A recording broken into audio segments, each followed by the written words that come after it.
नमस्कार विद्यार्थी मित्रांनो, विजन स्टडीवरती तुम्हा सगळ्यांचे पुन्हा एकदा खूप मनापासून स्वागत। आज आपण या लेक्चरमधून 1 ते 7 मार्च या मार्चच्या पहिल्या आठवड्याचे महत्त्वाचे करंट अफेअर अभ्यासणार आहोत।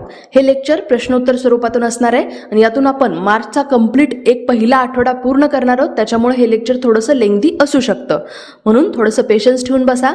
1 ते 1.5 तासाचं तरी हे लेक्चर असू शकतं। ओके, चला तर मग आता आपण या लेक्चरला सुरुवात करूया। राष्ट्रीय विज्ञान दिवस कधी असतो? या प्रश्नाचं उत्तर आहे दुसरा पर्याय, 28 फेब्रुवारीला राष्ट्रीय विज्ञान दिवस आपण साजरा करत असतो। प्रत्येक दिवस किंवा दिन हा कुठल्या ना कुठल्या व्यक्तीच्या स्मरणार्थ आपण जेव्हा सेलिब्रेट करतो तर तो त्या व्यक्तीच्या जन्मदिनाशी रिलेटेड असतो, पण ह्या केसमध्ये असं नाही आहे। ओके, तर आपले भौतिकशास्त्रज्ञ CV रमन तर यांनी एक त्यांचा रिसर्च पेपर 28 फेब्रुवारीला पब्लिश केला होता, ज्याच्यासाठी त्यांना नोबल अवॉर्ड मिळालेला आहे पुढे जाऊन। तर हा पेपर या तारखेला पब्लिश केला होता, म्हणून या 28 फेब्रुवारी याच तारखेला आपण राष्ट्रीय विज्ञान दिवस साजरा करत असतो। याची सुरुवात झालेली 1986ला, तेव्हाचे जे तत्कालीन पंतप्रधान होते राजीव गांधी, तर यांच्या नेतृत्वाखाली भारत सरकारने रमन इफेक्टच्या शोधाच्या घोषणेच्या स्मरणार्थ हा दिवस 28 फेब्रुवारी हा राष्ट्रीय विज्ञान दिवस म्हणून घोषित केला। ठीक आहे, पहिल्यांदा ह्याचं सेलिब्रेशन झालेलं 1987 मध्ये।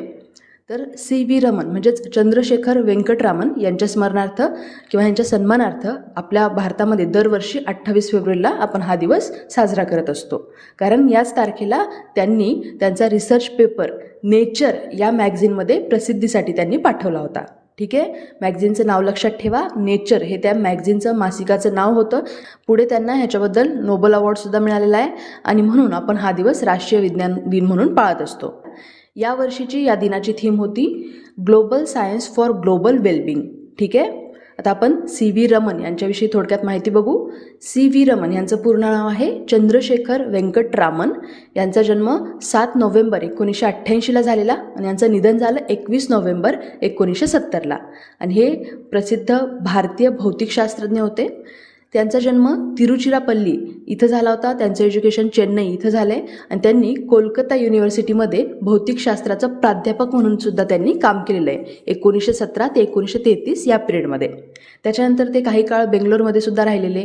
नंतर 1947मध्ये ते रामन संशोधन संस्थेचे संचालकसुद्धा झाले होते। आणि अजून एक इंटरेस्टिंग फॅक्ट म्हणजे की ह्यांचा पुतण्या जे होता तर त्यांना सुद्धा नोबल अवॉर्ड मिळालेला आहे। यांच्या पुतण्यांचं नाव आहे सुब्रमण्यम चंद्रशेखर। तर CV रमन हे सुब्रमण्यम चंद्रशेखर यांचे काका होते आणि ह्या सुब्रमण्यम चंद्रशेखर यांना सुद्धा पुढे जाऊन एका शोधासाठी भौतिकशास्त्रातलाच नोबल अवॉर्ड दिला होता 1983 सालचा। ठीक आहे, आता CV रमन यांचे जे रिसर्च आहेत ते कशाशी संबंधित आहेत, तर त्यांचा जो रमन इफेक्ट आहे ज्याच्यामध्ये प्रकाशाचं मॉलिक्युलर स्कॅटरिंग हे त्यांनी शोधून काढलं आहे, तर या शोधासाठी त्यांना ओळखलं जातं आहे। ओके, रमन इफेक्ट त्यांचा प्रसिद्ध आहे आणि त्यांना बरेच वेगवेगळे सन्मान किंवा पुरस्कार मिळालेले आहेत, जसं की नोबल अवॉर्ड तर मिळालाच 1930 साली, हे इयर पण इम्पॉर्टंट आहे लक्षात ठेवा। त्यांना भौतिकशास्त्राचं नोबल अवॉर्ड 1930ला मिळाला आहे, 1941ला फ्रँकलिन पदक मिळालं आहे, 1954मध्ये त्यांना भारतरत्नसुद्धा दिला आहे। पुढे जाऊन 1957मध्ये त्यांना लेनिन पीस प्राईजसुद्धा मिळालेला आहे आणि 1998मध्ये त्यांना आंतरराष्ट्रीय ऐतिहासिक केमिकल लँडमार्क म्हणून सुद्धा त्यांचा रमन इफेक्ट हा लँडमार्क म्हणून आता ओळखला जातो आहे। ठीक आहे, 1998 पासून। आणि हा लँडमार्क म्हणून घोषित कुणी केलं आहे, तर अमेरिकन केमिकल सोसायटी आणि Indian association for the cultivation of science, तर ह्यांनी मिळून रमन शोध हा आंतरराष्ट्रीय ऐतिहासिक केमिकल लँडमार्क म्हणून ओळखायचं 1998मध्ये ठरवलं आहे। ठीक आहे, आता पुढचा प्रश्न, मराठी भाषा गौरव दिन दरवर्षी डॅश डॅश रोजी साजरा करण्यात येतो। या प्रश्नाचं उत्तर आहे पहिला पर्याय, 27 फेब्रुवारीला आपण मराठी भाषा गौरव दिन म्हणून दरवर्षी महाराष्ट्राचे ज्येष्ठ कवी श्री विष्णू वामन शिरवाडकर म्हणजेच कुसुमाग्रज यांच्या जन्मदिवशी आपण हा दिवस साजरा करतो। ठीक आहे, बघा 3 इम्पॉर्टंट दिवस आहेत ज्याच्यामध्ये कन्फ्युजन होऊ शकतं, ते नोट डाऊन करा। मराठी राजभाषा दिन असतो 1 मेला, जागतिक मातृभाषा दिन असतो 21 फेब्रुवारीला आणि मराठी भाषा गौरव दिन असतो 27 फेब्रुवारीला। आणि हे तिन्ही वेगवेगळे दिनविशेष आहेत, याच्यामुळं ह्याच्यामध्ये कन्फ्युजन होऊ देऊ नका अजिबात। मराठी राजभाषा दिन 1 मेला, जागतिक मातृभाषा दिन 21 फेब्रुवारीला आणि मराठी भाषा गौरव दिन हा 27 फेब्रुवारीला असतो। ठीक आहे, आय होप की तुम्हाला आता ह्याच्यामध्ये कन्फ्युजन होणार नाही। तर कुसुमाग्रज म्हणजेच विष्णू वामन शिरवाडकर यांचा जन्मदिन आपण मराठी भाषा गौरव दिन म्हणून दरवर्षी साजरा करतो 27 फेब्रुवारीला. तर ह्यांनी महाराष्ट्राच्या सांस्कृतिक क्षेत्रामध्ये खूप मोलाचं योगदान दिलं आहे आणि मराठी भाषा ही ज्ञानभाषा होण्यासाठी त्यांनी जास्त प्रयत्न केलेले आहेत. त्याच्यामुळेच आपण हा दिन सेलिब्रेट करतो. आपल्या मातृभाषेला गौरव म्हणून आणि कुसुमाग्रज यांच्या स्मृतींना अभिवादन म्हणून कुसुमाग्रज यांचा जन्मदिवस आपण हा दिन म्हणून सेलिब्रेट करण्याचा निर्णय घेतला आहे. हा शासन निर्णय 21 जानेवारी 2013 रोजी घेण्यात आला आहे. ठीक आहे. कुसुमाग्रज यांच्याविषयी आपण थोडी माहिती बघू. हे ज्ञानपीठ विजेते आहेत, ज्येष्ठ मराठी साहित्यिक आहेत विष्णू वामन शिरवाडकर म्हणजेच कुसुमाग्रज. यांचा जन्म 27 फेब्रुवारी 1912 मध्ये झाला होता. हे मराठी भाषेतले अग्रगण्य कवी, लेखक होते, नाटककार होते, कथाकार आणि समीक्षक होते. त्यांना कुसुमाग्रज का म्हणतात किंवा हे नाव कुणी दिले, तर त्यांना कुसुमाग्रज यासाठी म्हणतात कारण त्यांनी या टोपण नावाने बऱ्याच कविता लिहिलेल्या आहेत. ओके, म्हणून त्यांना कुसुमाग्रज म्हणतात. त्यांनी वयाच्या 17व्या वर्षापासून लेखनाला सुरुवात केलेली आहे. त्यांनी 17व्या वर्षापासून बालबोधमेवा या मासिकातून कविता आणि ललित साहित्य लिहायला सुरुवात केली होती. 1942 मध्ये विशाखा हा त्यांचा काव्यसंग्रह प्रसिद्ध झाला होता. कुसुमाग्रजांच्या क्रांतीचा जय जयकार, वेडात मराठे वीर दौडले सात, आगगाडी आणि जमीन, पृथ्वीचं प्रेमगीत या काही खूप फेमस कविता आहेत ज्यात आपण आजसुद्धा आपल्याला माहिती आहेत. वेडात मराठे वीर दौडले सात, तर अशा काही ज्या त्यांच्या लोकप्रिय कविता आहेत त्या लक्षात ठेवा. ठीक आहे. पुढे त्यांना नटसम्राट या त्यांच्या नाट्यकृतीसाठी साहित्य अकादमीचा पुरस्कारसुद्धा मिळालेला आहे. 1988 मध्ये त्यांना ज्ञानपीठ पुरस्कारसुद्धा मिळालेला आहे आणि साहित्यातला हा सर्वोच्च पुरस्कार मिळवणारे कुसुमाग्रज हे दुसरे मराठी साहित्यिक होते. लक्षात ठेवा. त्यांनी फक्त कविता वगैरे म्हणजे जनरल टॉपिकवरती नाही लिहित होते ते, तर हे टॉपिक तर लिहित होतेच, पण ह्याच्याशिवाय त्यांनी लिखाण करून काही चळवळींमध्ये सुद्धा त्यांचा सहभाग नोंदवला आणि त्याच्यामुळं एका अर्थाने कुसुमाग्रज हे सामाजिक चळवळीचे प्रणेते सुद्धा मानले जातात. कारण त्यांनी सामाजिक अन्याय किंवा विषमता अशा काही मुद्द्यांवरती सुद्धा लिखाण केलेलं आहे. ठीक आहे. तर विवा शिरवाडकरांना बरेच पुरस्कार मिळालेले आहेत. ते कोणते ते पण बघूया आपण. आपल्या महाराष्ट्र सरकारचे त्यांना बरेच उत्कृष्ट पुस्तकासाठीचे पुरस्कार मिळालेले आहेत. जसे की 1960 मध्ये मराठी माती पुस्तकासाठी त्यांना पुरस्कार मिळाला आहे महाराष्ट्र सरकारचा. 1962 साली स्वागत आणि हिमरेषा या पुस्तकांसाठी, 1971ला नटसम्राट या पुस्तकासाठी आणि पुढे जाऊन 1974ला नटसम्राटला साहित्य अकादमीचा पुरस्कार सुद्धा मिळालेला आहे. त्यांच्या ययाती आणि देवयानी या नाटकाला 1966 मध्ये, तर वीज म्हणाली धरतीला या नाटकाला 1967 मध्ये आपल्या राज्य शासनाचे पुरस्कार त्यांना मिळालेले आहेत. विशाखा या कविता संग्रहाला त्यांना ज्ञानपीठ पुरस्कार मिळालेला आहे. लक्षात ठेवा. त्यांच्या साहित्य क्षेत्रातल्या योगदानाबद्दल आपल्या भारत सरकारने त्यांना पद्मभूषण सुद्धा दिलेला आहे 1991 साली. ठीक आहे. आणि त्यांना भारत सरकारचा ज्ञानपीठ पुरस्कार सुद्धा मिळालेला आहे आणि अखिल भारतीय नाट्य परिषदेचा पुरस्कार त्यांना 1965 मध्ये मिळालेला आहे. या पुरस्काराचं नाव आहे राम गणेश गडकरी पुरस्कार. हा अखिल भारतीय नाट्य परिषदेचा पुरस्कार असतो. ठीक आहे. एवढंच नाही तर एक खूप इम्पॉर्टंट पॉईंट म्हणजे अंतराळातला जे एक तारा आहे तर त्याला कुसुमाग्रजांचं नाव सुद्धा दिलं गेलेलं आहे. लक्षात ठेवा. 1974 साली त्यांच्या नटसम्राट याच नाटकाला साहित्य संघाचा पुरस्कार सुद्धा मिळालेला आहे. 1986 मध्ये पुणे युनिव्हर्सिटीनं त्यांना D.Litt म्हणजे डॉक्टर ऑफ लिटरेचर ही सुद्धा पदवी देऊन त्यांचा सन्मान केला आहे आणि 1988 मध्ये त्यांना संगीत नाट्यलेखन पुरस्कार सुद्धा मिळालेला आहे. ठीक आहे. त्यांनी बऱ्याच साहित्य संमेलनांचं किंवा नाट्य संमेलनाचं अध्यक्षपद सुद्धा भूषवलेलं आहे. ते कोणते बघूया. तर 1960 मध्ये झालेल्या मुंबई या ठिकाणी झालेलं मराठी ग्रंथसंग्रहालयाचं जे अध्यक्षपद होतं त्या पदी सुद्धा त्यांची निवड करण्यात आली होती. 1964च्या मडगाव इथल्या अखिल भारतीय मराठी साहित्य संमेलनाचे ते अध्यक्ष राहिलेले आहेत. 1977ला कोल्हापूर इथं भरलेल्या 51व्या मराठी नाट्य संमेलनाचे ते अध्यक्ष सुद्धा होते. 1990ला मुंबई या ठिकाणी पहिलं जागतिक मराठी परिषद पार पडली ज्याचे ते अध्यक्ष होते. हे लक्षात ठेवा. ठीक आहे. आता पुढचा प्रश्न.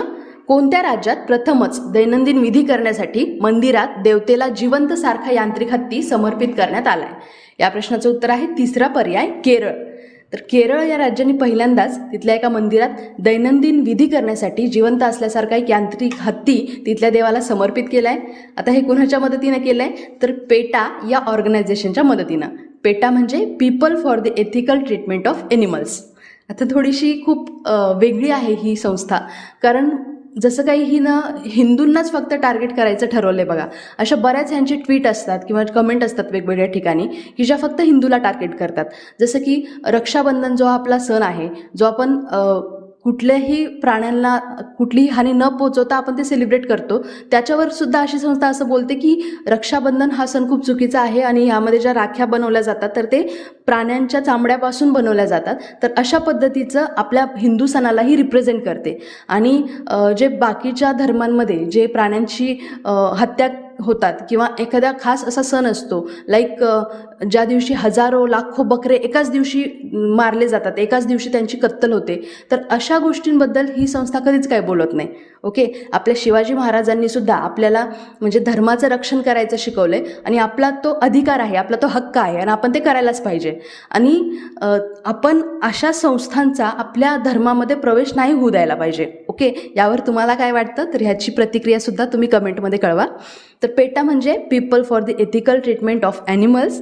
तर या एका पेटा ऑर्गनायझेशननी जे पुरस्कार विजेते अभिनेते आहेत पार्वती थिरुवत्तू, तर यांच्याशी हातमिळवणी केली आणि केरळमधल्या इरिंजाड पिल्ली श्रीकृष्ण मंदिरामध्ये, ज्याला तिथं लोकल लँग्वेजमध्ये इरिंजाड पिल्ली रामन असं सुद्धा म्हणतात, तर या मंदिरात त्यांनी रोबोटिक हत्तीचा एक समारंभ आयोजित केला ज्याचं नाव होतं नडाई रुथल. ठीक आहे, तर या तिथल्या रमन मंदिरामध्ये सुरक्षित आणि क्रूरतामुक्त पद्धतीने समारंभ आयोजित करण्यात मदत करणारी आता ही संस्था आणि त्याच्याद्वारे जे हत्ती आहेत रिअल हत्ती, तर त्यांचं पुनर्वसन करणार आहे, त्यांना जंगलात राहायला आणि त्यांच्या बंदिवासाची भीषणता संपवायला आता ही पेटा मदत करणार आहे. ओके, आता इथे त्यांच्यावरती काय क्रूरता होत होती ते त्यांनाच माहिती आहे. असो, तर केरळ राज्याबद्दल आपण थोडक्यात माहिती बघूया. तर या राज्याची स्थापना 1 नोव्हेंबर 1956ला झाली होती. तिथली राजधानी आहे तिरुवनंतपुरम. केरळचे मुख्यमंत्री आहेत पिनराई विजयन. केरळचे राज्यपाल आहेत आरिफ मोहम्मद खान. पेटाबद्दल सांगायचं तर याचं फुल फॉर्म आहे people for the ethical treatment of animals आणि ही एक अमेरिकन प्राणी हक्क NGO आहे जी की आंतरराष्ट्रीय अध्यक्ष इंग्रिड न्यूकिर्क यांच्या नेतृत्वाखाली काम करते. पेटाने अहवाल दिलाय की पेटा संस्थांचे जागतिक स्तरावर 9 दशलक्षापेक्षा जास्त सदस्य आहेत. ह्याचे हेडक्वार्टर युनायटेड स्टेटमध्ये व्हर्जिनियामध्ये नॉर्फोक या ठिकाणी आहे. याच पेटाची स्थापना 22 मार्च 1980ला झालेली. या संस्थेचं बोधवाक्य आहे प्राण्यांवर प्रयोग करणे, खाणे, परिधान करणे, मनोरंजनासाठी वापरणं किंवा इतर कोणत्याही प्रकारे गैरवर्तन करणं यासाठी प्राणी नाहीत. ओके, तर असं हे सो कॉल्ड ह्यांचं बोधवाक्य आहे. आता पुढचा प्रश्न. नितीन गडकरी यांच्या हस्ते 7 राष्ट्रीय महामार्ग प्रकल्पांचं उद्घाटन करण्यात आलं. हा कार्यक्रम कुठे झाला? या प्रश्नाचं उत्तर आहे पहिला पर्याय बलिया, उत्तर प्रदेश राज्यामध्ये हे ठिकाण आहे. या ठिकाणी हा प्रोग्राम झाला आहे ज्यामध्ये नितीन गडकरी यांनी 7 राष्ट्रीय महामार्ग प्रकल्पांचं उद्घाटन केलं आहे, ज्याचं बजेट आहे 6,500 कोटी रुपये. तर एवढी ह्या 7 राष्ट्रीय महामार्ग प्रकल्पांची गुंतवणूक आहे, लक्षात ठेवा. आणि बलिया उत्तर प्रदेशमध्ये हे उद्घाटन केलेलं आहे. बलिया लिंक द्रुतगती महामार्गाच्या बांधकामामुळं काय होणार आहे तर लखनौपासून पूर्वांचल एक्सप्रेसवेवरून पटण्याला फक्त 4.5 तासात पोहोचणं आता ह्या हायवेमुळं शक्य होणार आहे. ओके, हा हायवे पूर्ण झाल्यानंतर बलिया आरा या 2 गावांमध्ये कनेक्टिव्हिटी खूप चांगली होणार आहे ह्या राष्ट्रीय महामार्गानंतर. भारतीय राष्ट्रीय महामार्ग प्राधिकरण म्हणजे NHAI बद्दल थोडक्यात आपण माहिती बघू. तर ही आपल्या भारताची एक स्वायत्त संस्था आहे. असा बरेच प्रश्न बनू शकतात, जोड्यालाचे सुद्धा प्रश्न बनू शकतात की पुढीलपैकी कोणती स्वायत्त संस्था नाही किंवा पुढीलपैकी कोणती संविधानिक संस्था नाही, किंवा तुम्हाला जोड्यालावामध्ये सुद्धा प्रश्न बनू शकतो. एका साईडला संस्था देतील आणि दुसऱ्या साईडला त्यांचे प्रकार देतील की ही स्वायत्त संस्था आहे किंवा संविधानिक आहे, असंवैधानिक आहे, अशा प्रकारचं. ठीक आहे, त्याच्यामुळं तुम्ही अशा ज्या ऑर्गनायझेशन्स येतात तर हा पॉईंट आवर्जून नोट डाऊन करत जात ती कुठल्या प्रकारची संस्था आहे. तर ही NHAI ही आपल्या भारत सरकारची एक स्वायत्त संस्था आहे, लक्षात ठेवा. 1995मध्ये 1988च्या अधिनियमाद्वारे ही स्थापित केली गेली. रस्ते वाहतूक आणि महामार्ग मंत्रालयाची एक नोडल संस्था आहे जिचे सध्याचे अध्यक्ष आहेत संतोष कुमार यादव. ओके, आता पुढचा प्रश्न. कर्नाटकातील किनारी पर्यटनाला चालना देण्यासाठी कर्नाटक सरकार कोणत्या जिल्ह्यात बाईंदूर इथं देशातील पहिले मरीना किंवा बोट बेसिन तयार करणार आहे?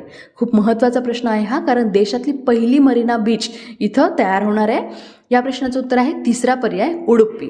तर कर्नाटकमधलं हे ठिकाण आहे. कर्नाटकातल्या किनारी पर्यटनाला चालना देण्यासाठी तिथल्या सरकारने देशातलं पहिलं मरीना किंवा डॉकेज देणारं बोट बेसिन हे उडुपी जिल्ह्यातल्या बाईंदूर या ठिकाणी बांधायचं ठरवलं आहे.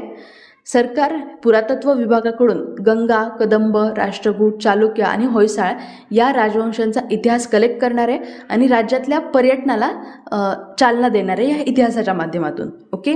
सरकारने बनवासी इथल्या मधुकेश्वर आणि गंगापुरा इथल्या दत्तात्रय मंदिर जे आहे तर हे 2 खूप प्राचीन मंदिर आहेत तिथले. तर या मंदिरांचा कॉरिडॉरसुद्धा बांधणार आहे तिथलं गव्हर्नमेंट, कारण ह्यामुळे सुद्धा तिथल्या यात्रा पर्यटनाला चालना मिळू शकते. ठीक आहे.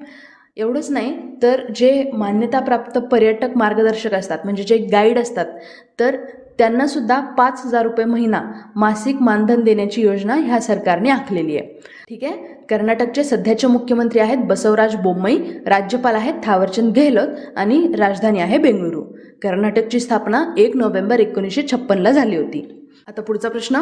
रिअल स्पोर्ट्स इंडियाच्या सहकार्याने पर्यटन मंत्रालयाने पहिली स्नो मॅरेथॉन कुठे आयोजित केली आहे? खूप महत्त्वाचा प्रश्न आहे हा, कारण ही पहिली स्नो मॅरेथॉन होती जी की जम्मू या ठिकाणी आयोजित करण्यात आली होती. या प्रश्नाचं उत्तर आहे तिसरा पर्याय जम्मू. ठीक आहे. तर रिसेंटली 26 फेब्रुवारीला रिअल स्पोर्ट्स इंडियाच्या सहकार्याने पर्यटन मंत्रालयाने जम्मूतल्या भदेरवाह या ठिकाणी पहिली स्नो मॅरेथॉन आयोजित केली होती, ज्याच्यामध्ये 130पेक्षा जास्त धावपटू सहभागी झाले होते.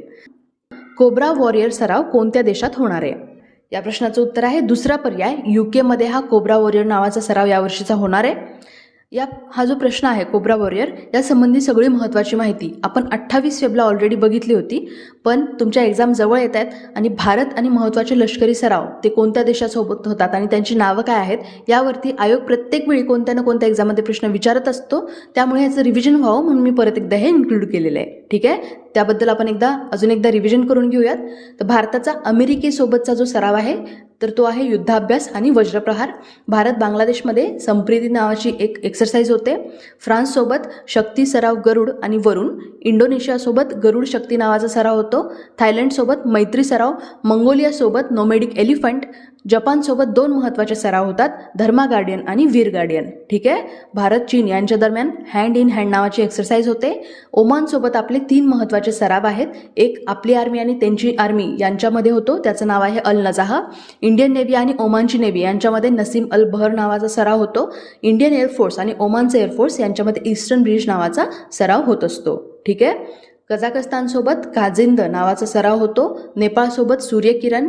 भारत, USA आणि जपान हा एक मलबार नावाचा त्रिपक्षीय सराव आहे जो ह्या 3 देशांमध्ये होतो. लक्षात ठेवा नाव मलबार. आणि USA, जपान आणि भारत या तिघांमध्ये हा होत असतो. सिंगापूरसोबत सिम्बेक्स नावाचा सराव होतो आणि उझबेकिस्तानसोबत डस्लिक नावाचा सराव होत असतो. ठीक आहे. आता पुढचा प्रश्न. 6व्या हॉलिवूड क्रिटिक्स असोसिएशन फिल्म अवॉर्ड्समध्ये खालीलपैकी कोणत्या चित्रपटाला सर्वोत्कृष्ट आंतरराष्ट्रीय चित्रपटाचा पुरस्कार मिळाला आहे? या प्रश्नाचं उत्तर आहे पहिला पर्याय RRR मूव्ही. खूप महत्त्वाचा प्रश्न आहे हा आणि येणाऱ्या एक्झाममध्ये 100% या RRR वरती प्रश्न विचारले जाणारच आहेत. ठीक आहे. कारण खूप दिवसानंतर किंवा इनफॅक्ट खूप वर्षानंतर असं झालं आहे की आपल्या भारताच्या एखाद्या मूव्हीला इंटरनॅशनल लेवलवरती एवढे अवॉर्ड मिळालेले आहेत. ठीक आहे. तर हा त्यापैकीच एक चित्रपट आहे RRR. ह्याच्या आधी स्लमडॉग मिलेनियरलाच बरेच अवॉर्ड मिळालेले इंटरनॅशनल लेवलवरती आणि आता त्यानंतर हा RRR हा मूव्ही आहे. ठीक आहे. या पिक्चरचं डायरेक्शन SS राजमौली यांनी केलेलं आहे आणि आता या RRRला 6व्या HCA फिल्म अवॉर्डमध्ये सर्वोत्कृष्ट आंतरराष्ट्रीय चित्रपटाचा पुरस्कार मिळालेला आहे. लक्षात ठेवा. ठीक आहे. हा जो पुरस्काराचा सोहळा होता हा USA बेवर्ली हिल्स या ठिकाणी हा पार पडला आणि फक्त सर्वोत्कृष्ट चित्रपटाचाच नाही तर याच अवॉर्ड शोमध्ये याला 3 महत्त्वाचे पुरस्कारसुद्धा अजून मिळालेले आहेत, जसं की सर्वोत्कृष्ट ॲक्शन फिल्म, सर्वोत्कृष्ट स्टंटसाठीचा पुरस्कारसुद्धा RRRलाच मिळाला आहे आणि सर्वोत्कृष्ट मूळ गाणं नाटू नाटू या सॉन्गसाठी हा सुद्धा पुरस्कार RRRलाच या HCAमध्ये मिळालेला आहे. ठीक आहे. नाटू नाटू हे जे गाणं आहे याचं संगीत MM किरावानी यांनी दिलेलं आहे. RRRला बरेच अवॉर्ड मिळालेले आहेत तर ते कोणकोणते हे पण आपण बघूया, कारण ह्याच्यावरतीच एक्झाममध्ये प्रश्न विचारला जाणार आहे. तर दादासाहेब फाळके आंतरराष्ट्रीय चित्रपट महोत्सव पुरस्कारांमध्ये RRRला वर्षातला सर्वोत्कृष्ट आंतरराष्ट्रीय चित्रपटाचा पुरस्कार मिळाला आहे. क्रिटिक्स चॉईस अवॉर्ड्स 2023 RRRला 2 अवॉर्ड मिळाले आहेत. एक आहे सर्वोत्कृष्ट परदेशी भाषेतील चित्रपटासाठी आणि दुसरं आहे सर्वोत्कृष्ट गाण्यासाठी नाटू नाटू या गाण्यासाठी. RRR मधल्या हे जे गाणं आहे नाटू नाटू, याला रिसेंटली गोल्डन ग्लोब अवॉर्ड सुद्धा मिळालेला आहे सर्वोत्कृष्ट मूळ गाण्यासाठी. RRRला 50व्या सॅटर्न अवॉर्ड्स शोमध्ये सर्वोत्कृष्ट आंतरराष्ट्रीय चित्रपटाचा पुरस्कार सुद्धा मिळालेला आहे. एवढंच नाही तर या पिक्चरच्या डायरेक्टरला म्हणजे S.S. राजमौली यांना त्यांच्या या RRR चित्रपटासाठी न्यूयॉर्क फिल्म क्रिटिक्स सर्कलमध्ये सर्वोच्च पुरस्कार सर्वोत्कृष्ट दिग्दर्शकाचा पुरस्कार हा त्यांना मिळालेला आहे. ठीक आहे. आता पुढचा प्रश्न, वानखेडे स्टेडियममध्ये डॅश डॅशचा भव्य पुतळा बसवला जाणार आहे. या प्रश्नाचं उत्तर आहे सचिन तेंडुलकर. तर सचिन तेंडुलकरचं होमग्राऊंड मानलं जातं या वानखेडे स्टेडियमला, जिथं आता त्यांचा एक खूप मोठा पुतळा बसवला जाणार आहे. सचिननं क्रिकेटमधून रिटायर होऊन आता 10 वर्ष पूर्ण होत आहेत आणि आता यावर्षी 24 एप्रिलला जो त्यांचा बर्थडे आहे तर तो त्यांचा 50वा वाढदिवस असणार आहे. आणि या इयर एंडला जे वर्ल्ड कप होणार आहेत बघा 50 ओव्हरचे, तर या वर्ल्ड कपमध्ये या पुतळ्याचं अनावरण होणार आहे. ठीक आहे. त्यांचा 50वा वाढदिवस पण आहे. त्यांनी रिटायर होऊन 10 वर्ष पूर्ण होत आहेत आणि या गोष्टी लक्षात घेऊन आता हा मोठा पुतळा त्यांचा बनवणार आहे. ओके. तर रिसेंटली त्यांच्या नावाचं एक स्टँड आहे वानखेडे स्टेडियममध्ये सचिनच्या नावाचं, आणि अशा पद्धतीचं स्टँड हे आपले जे पूर्वीचे क्रिकेटर होते दिलीप वेंगसरकर यांच्या नावाचं सुद्धा स्टँड आहे. आणि भारताचे माजी कॅप्टन सुनील गावस्कर यांना कॉर्पोरेट बॉक्स जे आहे तर हे सुद्धा त्यांच्या नावाचं आहे. म्हणजे हे कशासाठी असतं बघा, तर हे जे मोठे मोठे क्रिकेटर होऊन गेलेत आपल्या भारतातले, तर त्यांच्या नावाने असं स्टँड उभा करून किंवा त्यांचा पुतळा करून त्यांना सन्मानित करण्याची ही एक पद्धत आहे. ठीक आहे. अशा पद्धतीचं जो पुतळा आहे तर तो शेन वॉर्नचा सुद्धा आहे. मेलबर्न क्रिकेट ग्राउंडवरती जे मागच्या वर्षी दिवंगत झालेले ऑस्ट्रेलियाचे क्रिकेटपटू आहेत शेन वॉर्न, तर यांचा सुद्धा खूप मोठा पुतळा त्या मेलबर्न क्रिकेट ग्राउंडवरती आहे. ठीक आहे. आता पुढचा प्रश्न, IMDने दिलेल्या माहितीनुसार 122 वर्षांमध्ये डॅश डॅश हा सर्वात उष्ण महिना ठरला आहे. या प्रश्नाचं उत्तर आहे पहिला पर्याय फेब्रुवारी 2023. तर हा जो मागचा महिना आहे फेब्रुवारीचा, हा 122 वर्षातला सगळ्यात उष्ण महिना ठरला आहे. फेब्रुवारी महिन्यातच आपल्याला खूप यावर्षी टेम्परेचर जाणवत होतं, म्हणजे एप्रिल मे असल्यासारखं एवढं गरम होत होतं. आणि अशातच आता IMDने अशी माहिती दिली आहे की हा महिना 122 वर्षातला सगळ्यात जास्त उष्ण महिना ठरला आहे. म्हणजे आपण थोडंसं इमॅजिन करायला पाहिजे की एप्रिल मेमध्ये आपले काय हाल होणार आहेत. असो, तर IMDने अशी माहिती दिली आहे की 1901 नंतर फेब्रुवारीत पहिल्यांदाच पारा इतका वाढला आहे की 122 वर्षात हा महिना एवढा जास्त उष्ण ठरला आहे. ठीक आहे. IMD म्हणजे इंडिया मेटेओरॉलॉजिकल डिपार्टमेंट, याची स्थापना 1875मध्ये करण्यात आली होती. म्हणजेच हा आपला भारतीय हवामान विभाग आहे. ही देशाची राष्ट्रीय हवामान सेवा, हवामानशास्त्र आणि त्याच्या संबंधित जे काही विषय असतात याच्या संबंधित सगळ्या बाबींमध्ये ही प्रमुख एक सरकारी संस्था आहे. ठीक आहे. नाव लक्षात ठेवा, IMD म्हणजे इंडिया मेट्रोलॉजिकल डिपार्टमेंट. ठीक आहे. आता पुढचा प्रश्न, 1 ते 2 मार्च 2023 या कालावधीत G20 परराष्ट्र मंत्र्यांची बैठक कोणत्या शहरात होणार आहे. या प्रश्नाचं उत्तर आहे चौथा पर्याय नवी दिल्ली इथं ही G20च्या परराष्ट्र मंत्र्यांची बैठक होणार आहे. आणि याच्यामध्ये आपल्या भारताकडून आपले परराष्ट्र मंत्री म्हणजे डॉक्टर S जयशंकर हे असतील. आणि हे जे सगळे मान्यवर आहेत तर ते वेगवेगळ्या महत्त्वाच्या टॉपिकवरती डिस्कस करणार आहेत, जसं की जागतिक आव्हाने आणि आंतरराष्ट्रीय बाबींवरती त्यांचे जे काही व्ह्यू असतील की त्यांचे जे दृष्टिकोन असतील तर हे ह्या बैठकीमध्ये ते शेअर करणार आहेत. आणि ह्या बैठकीची स्पेशालिटी म्हणजे भारताने विशेषतः Nigeria, UAE, Oman, Singapore, Spain, Bangladesh, Egypt, Mauritius आणि नेदरलँड या देशांच्या नेत्यांना सुद्धा या बैठकीसाठी बोलवलेलं आहे. ठीक आहे. यामध्ये खूप महत्त्वाचे मुद्दे डिस्कस केले जातील, जसं की शाश्वत विकास उद्दिष्टे, लैंगिक समानता, महिला सक्षमीकरण, आपत्ती निवारण, मानवतावादी मदत, बहुपक्षीयता मजबूत करणं आणि सगळ्यात महत्त्वाचं म्हणजे अन्न आणि ऊर्जा सुरक्षा, तसंच जागतिक आरोग्य, कर्जाशी संबंधित जे मुद्दे आहेत या महत्त्वाच्या मुद्द्यावरती ह्याच्यामध्ये डिस्कशन केलं जाणार आहे. ठीक आहे. आता पुढचा प्रश्न, भारत सरकारने दिबांग बहुउद्देशीय प्रकल्प मंजूर केलाय, खालीलपैकी कोण हा प्रकल्प विकसित करेल. तर या प्रश्नाचं उत्तर आहे तिसरा पर्याय NHPC लिमिटेड हे या प्रोजेक्टला डेव्हलप करणार आहे. तर बघा, रिसेंटली आपल्या भारत सरकारने दिबांग बहुउद्देशीय प्रकल्प हा एक मल्टीपर्पज प्रोजेक्ट असणार आहे. तर हा पर्वतीय ईशान्येकडील प्रदेशातला आत्तापर्यंतचा सगळ्यात मोठा जलविद्युत प्रकल्प आहे, जो आता रिसेंटली आपल्या भारत सरकारने मंजूर केला आहे. आणि त्याचं डेव्हलपमेंट कोण करणार आहे तर NHPC लिमिटेड, लक्षात ठेवा. ओके. तर हा जो प्रोजेक्ट आहे हा चीनच्या बाँड्रीवरती आहे आणि ह्याला जवळपास 1600 कोटी रुपयांची जी गुंतवणूक आहे याची मान्यता आता मिळालेली आहे. हा प्रोजेक्ट NHPC लिमिटेड हे विकसित करणार आहे. अरुणाचल प्रदेशातल्या 2880 मेगावॅटचा हा दिबांग नावाचा प्रोजेक्ट आहे. ठीक आहे. हा प्रकल्प उभारण्यासाठी 9 वर्ष लागण्याचा अंदाज आहे आणि जेव्हा हा पूर्ण होईल ना तेव्हा 278 मीटर उंच धरण भारतातील सगळ्यात उंच असणार आहे. ओके, हा प्रकल्प अरुणाचल प्रदेशातल्या लोअर दिबांग व्हॅली या जिल्ह्यामध्ये दिबांग नावाच्या नदीवरती असणार आहे आणि या प्रकल्पाचा मुख्य उद्देश पूर नियंत्रण हे आहे. अरुणाचल प्रदेश सरकारला हा प्रोजेक्ट पूर्ण झाल्यावरती 1346 MU किंवा प्रकल्पाच्या खर्चाच्या 12% मिळणार आहेत. ओके, तर दिबांग हा एक मल्टीपर्पज बहुउद्देशीय प्रकल्प असणार आहे. जलविद्युत प्रकल्प म्हणून साठवणुकीवर हा आधारित आहे, ज्याच्यामध्ये पूर नियंत्रण हे ह्याचं प्राथमिक उद्दिष्ट असणार आहे. ठीक आहे, आता पुढचा प्रश्न. GSM असोसिएशन म्हणजे GSMAने दूरसंचार धोरण आणि नियमनातील सर्वोत्तम पद्धती लागू केल्याबद्दल कोणत्या देशाला गव्हर्नमेंट लीडरशिप अवॉर्ड 2023 प्रदान केलाय? तर या प्रश्नाचं उत्तर आहे दुसरा पर्याय, आपल्या भारतालाच हा अवॉर्ड मिळालाय. GSM असोसिएशनने हा दूरसंचार धोरण आणि नियमनातला सर्वोत्तम पद्धती लागू केल्याबद्दल आपल्या भारताला गव्हर्नमेंट लीडरशिप अवॉर्ड यावर्षीचा दिलेला आहे. ठीक आहे, GSMA जी टेलिकॉम इकोसिस्टीममधली 750 पेक्षा जास्त मोबाईल ऑपरेटर आणि 400 कंपन्यांचंही प्रतिनिधित्व करते. दरवर्षीही एका देशाला अशा पद्धतीचा अवॉर्ड देत असते. यावर्षीचा हा अवॉर्ड आपल्या भारताला मिळालेला आहे. 27 फेब्रुवारी 2023ला मोबाईल वर्ल्ड काँग्रेस बार्सिलोना इथं झालेला एक प्रोग्राम होता, जिथे अशा पद्धतीची म्हणजे आपल्या भारताच्या विजेतेपदाची घोषणा करण्यात आली होती. ठीक आहे, आता पुढचा प्रश्न. जागतिक नागरी संरक्षण दिन दरवर्षी डॅश डॅश रोजी साजरा केला जातो. या प्रश्नाचं उत्तर आहे पहिला पर्याय, 1 मार्चला हा दिवस साजरा केला जातो. वर्ल्ड सिव्हिल डिफेन्स डे हे याचं नाव आहे. ओके, तर जगातल्या लोकांना नागरी सुरक्षेबाबत अवेअर करणं हा या दिनामागचा उद्देश आहे. International organization for civil defence ही एक आंतरशासकीय संस्था आहे, जिने ह्या दिवसाची सुरुवात केली होती. तसंच या दिवशी वेगवेगळे राष्ट्रीय कार्यक्रमसुद्धा आयोजित केले जातात आणि या वर्षीची या दिनाची थीम होती भविष्यातील पिढ्यांच्या सुरक्षिततेसाठी जगातील आघाडीच्या उद्योगतज्ञांना एकत्र करणं. ठीक आहे, आता पुढचा प्रश्न. फेब्रुवारी 2023मध्ये पॅरिसमध्ये झालेल्या सर्वोत्कृष्ट फिफा फुटबॉल पुरस्कारांमध्ये फिफाद्वारे पुरुषांच्या फुटबॉलमधील सर्वोत्कृष्ट खेळाडू म्हणून कोणाची निवड करण्यात आली आहे? या प्रश्नाचं उत्तर आहे तिसरा पर्याय, लिओनेल मेसी.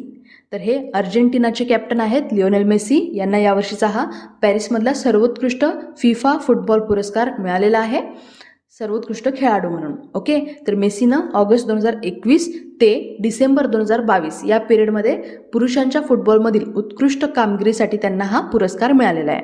फ्रान्स विरुद्ध जो फायनल मॅच झाला होता त्यामध्ये त्यांनी 2 गोल केले होते.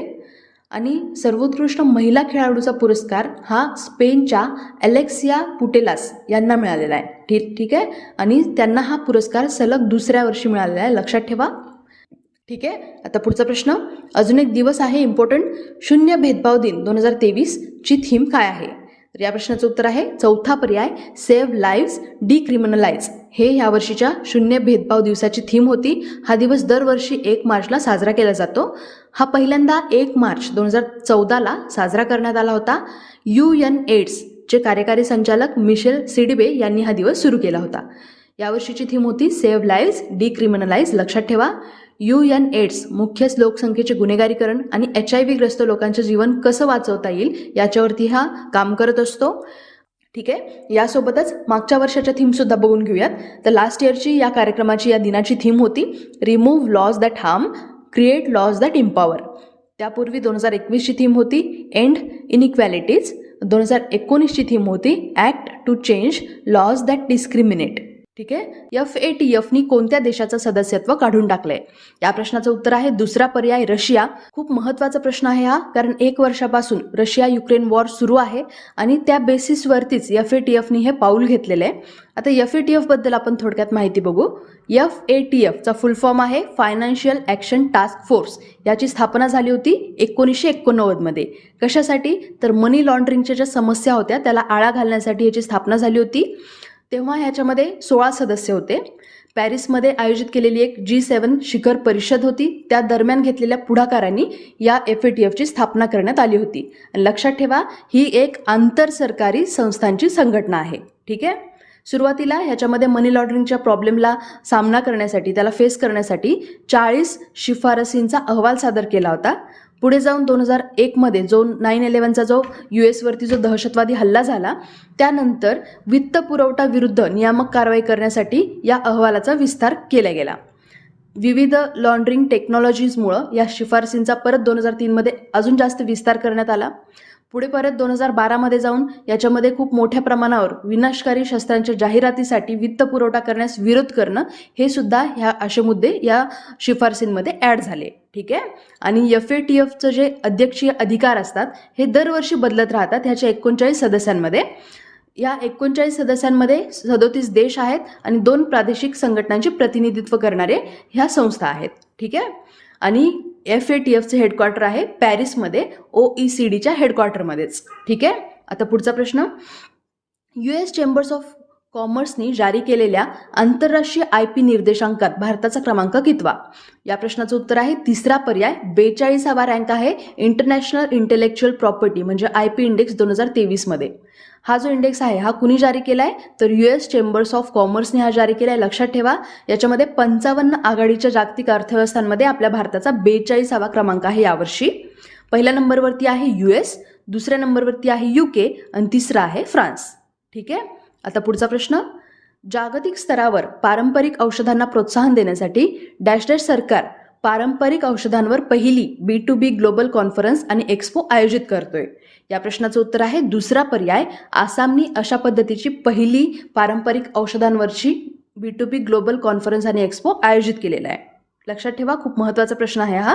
आसामनी गुवाहाटी या ठिकाणी अशा पद्धतीची कॉन्फरन्स आणि एक्स्पो आयोजित केलेली आहे. कशासाठी तर जागतिक स्तरावर पारंपरिक औषधांना प्रोत्साहन देण्यासाठी. आता आपणच का बरं?